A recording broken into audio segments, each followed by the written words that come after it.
दोस्तों नमस्कार। एक बार मुगल बादशाह का दरबार दिल्ली में लगा हुआ था और हिंदुस्तान के दूर दूर के राजा महाराजा दरबार में हाजिर थे। उसी दौरान मुगल बादशाह ने अकड़ते हुए कहा, है कोई हमसे बहादुर इस दुनिया में। इसी बात को मुगल बादशाह ने फिर दोहराया।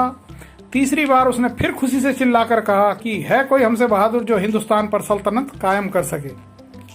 तब जोधपुर के महाराजा रीडमल जी ने कहा, मुगलों में बहादुरी नहीं कुटिलता है, सबसे बहादुर तो राजपूत है। दुनिया में मुगलों ने राजपूतों को आपस में लड़वाकर हिंदुस्तान पर राज किया है। बादशाह का मुंह उतर गया। ऐसा लगा जैसे किसी ने उन्हें चोरी करते हुए रंगे हाथों पकड़ लिया। वह क्रोध में बोले, बातें मत करो राव, उदाहरण दो वीरता का। रीडमल जी ने कहा, क्या किसी कौम में देखा है किसी को सिर कटने के बाद भी लड़ते हुए? बादशाह बोले, ये तो सुनी हुई बातें हैं, देखा तो किसी ने भी नहीं। रीडमल बोले, इतिहास उठाकर देख लो, कितने वीरों की कहानियां हैं जो सिर कटने के बाद भी लड़ते रहे। बादशाह हंसा और दरबार में बैठे कवियों की ओर देखकर बोला, इतिहास लिखने वाले तो मंगते होते हैं, मैं भी 100 मुगलों के नाम इतिहास में लिखवा दूं। मुझे तो कोई ऐसा जिंदा राजपूत बताओ जो कहे कि मेरा सिर काट दो, मैं फिर भी लड़ूंगा। अब राव रीडमल निरुत्तर हो गए और गहरी सोच में डूब गए।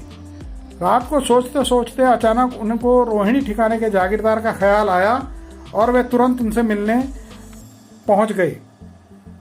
व्रत ठाकुर ने उन्हें पहचान लिया और कहा, जोधपुर महाराज, आपको मैंने गोद में खिलाया है और अस्त्र शस्त्र की शिक्षा दी है। मैं आपको आपकी आवाज से पहचान गया हूँ। हुक्म, आप अंदर पधारो। मैं आपकी रियासत का छोटा सा जागीरदार हूँ, आप मुझे ही बुलवा लेते। तब राव रीडमल ने उनको झुककर प्रणाम किया और बोले, एक समस्या है। बादशाह के दरबार की पूरी कहानी तब उन्हें सुना दी।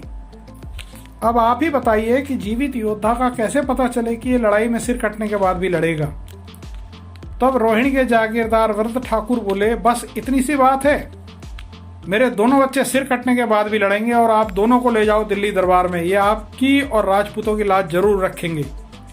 राव रीडमल को घोर आश्चर्य हुआ कि एक पिता को कितना विश्वास है अपने बच्चों पर। सुबह जब वे उठे तो दोनों बच्चे अपने अपने घोड़ों के साथ तैयार थे। उसी समय ठाकुर साहब ने कहा, महाराज थोड़ा रुकिए, मैं एक बार इनकी माँ से भी कुछ चर्चा कर लूं इस बारे में। राव रीडमल ने सोचा कि आखिर पिता का हृदय है, कैसे मानेगा अपने दोनों जवान बच्चों के सिर कटवाने को।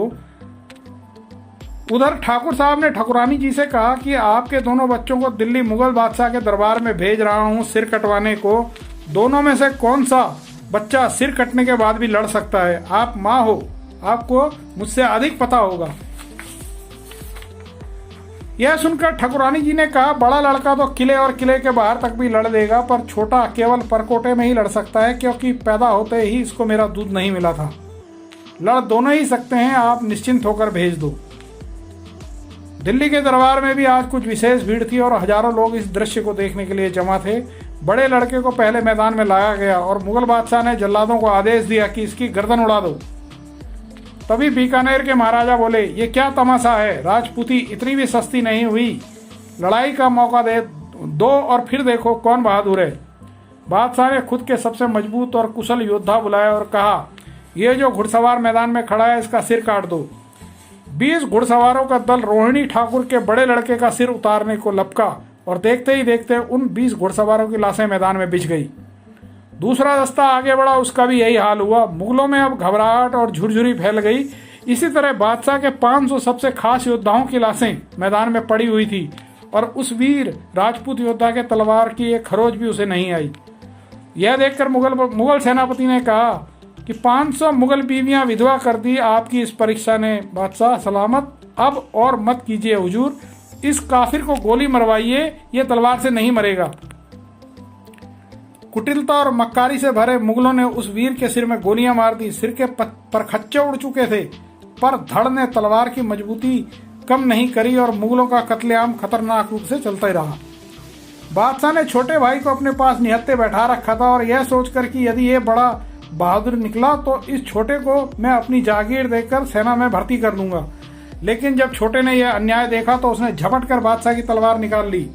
उसी समय बादशाह के अंगरक्षकों ने उसकी भी गर्दन काट दी। फिर भी वह छोटा बच्चा धड़ और उसका धड़ तलवार चलाता गया और अंगरक्षकों समेत मुगलों का काल बन गया। बादशाह यह देखकर भागकर कमरे में छुप गया और बाहर मैदान में बड़े भाई और अंदर परकोटे में छोटे भाई का पराक्रम देखते ही बनता था। हजारों की संख्या में मुगल घायल हो चुके थे और मारे जा चुके थे। अभी आगे का कुछ पता नहीं था। बादशाह ने तब चिल्लाकर कहा, अरे कोई रोको इनको। उसी समय एक मौलवी आगे आया और बोला, इन पर शराब छिड़क दो। राजपूतों का ईस्ट कमजोर करना हो तो शराब का उपयोग करो। दोनों भाइयों पर शराब छिड़की गई। ऐसा करते ही दोनों के शरीर ठंडे पड़ गए। मौलवी ने तब बादशाह को कहा, हुजूर, ये लड़ने वाला इनका शरीर नहीं बल्कि इनकी ईष्ट देवी है, और ये राजपूत शराब से दूर रहते हैं, अपने धर्म और ईष्ट को मजबूत रखते हैं। यदि मुगलों को हिंदुस्तान पर शासन करना है तो इनका ईष्ट और धर्म भ्रष्ट कर दो और इनमें दारू शराब की लत लगाओ। यदि मुगलों में ये कमियां हटा दें तो मुगल भी मजबूत बन जाएंगे। उसके बाद से ही राजपूतों में मुगलों ने शराब का प्रचलन चलाया और धीरे धीरे राजपूतों को शराब में डुबोते गए और उनकी इष्ट देवी को नाराज करते गए। और मुगलों ने मुसलमानों को कसम खिलवाई कि शराब पीने के बाद नमाज नहीं पढ़ी जा सकती, इसलिए इससे दूर रहिए। तो दोस्तों, ये जानकारी आपको कैसी लगी? आप हमारे चैनल को लाइक करें, सब्सक्राइब करें, चैनल को शेयर करें। आप हमें कमेंट्स बॉक्स में जाकर कमेंट भी अवश्य करें। बेल आइकन की घंटी प्रेस करें। और आपका कीमती समय हमें देने के लिए धन्यवाद। नमस्कार।